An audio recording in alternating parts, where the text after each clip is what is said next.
America, Mexico आणि Canada यांच्यात व्यापार युद्धाचा भडका उडालाय। त्या पार्श्वभूमीवर सोन्याची किंमत वधारली आहे। सोन्यानं प्रतितोळा 86,000चा टप्पा पार केलाय। भारत हा आमच्यावर 100% आयात शुल्क लावतो, त्यावर 2 एप्रिलपासून त्यांच्यावर सुद्धा तशाच पद्धतीनं शुल्कवाढ आकारली जाईल अशी घोषणा अमेरिकेचे अध्यक्ष डोनाल्ड ट्रम्प यांनी केली आहे। चीनही अमेरिकेला जशास तसं उत्तर देत कृषी उत्पादनांवर 15% टेरिफ लावण्याची घोषणा केली आहे। ग्राफिक्सच्या माध्यमातून समजून घेऊयात नेमकं काय घडतंय। भारत अमेरिकेच्या ऑटो सेक्टरवर 100% टॅरिफ लावतो असं ट्रम्प संसदेत म्हणाले। चीनही अमेरिकन प्रोडक्ट्सवर, अमेरिकी उत्पादनांवर दुप्पट आयात शुल्क आकारतो। दक्षिण कोरिया अमेरिकेपेक्षा 4 पट अधिक टॅरिफ लावतो।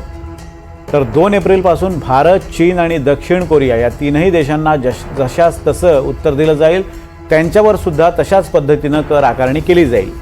जे देश अमेरिकेवर जेवढा टॅरिफ लावतील तेवढाच टॅरिफ त्यांच्यावर सुद्धा लावला जाईल असं ट्रम्प यांचं म्हणणं आहे। जे देश अमेरिकेकडून जेवढा कर वसूल करतील तेवढाच कर त्यांच्या उत्पादनांवर सुद्धा वसूल केला जाईल।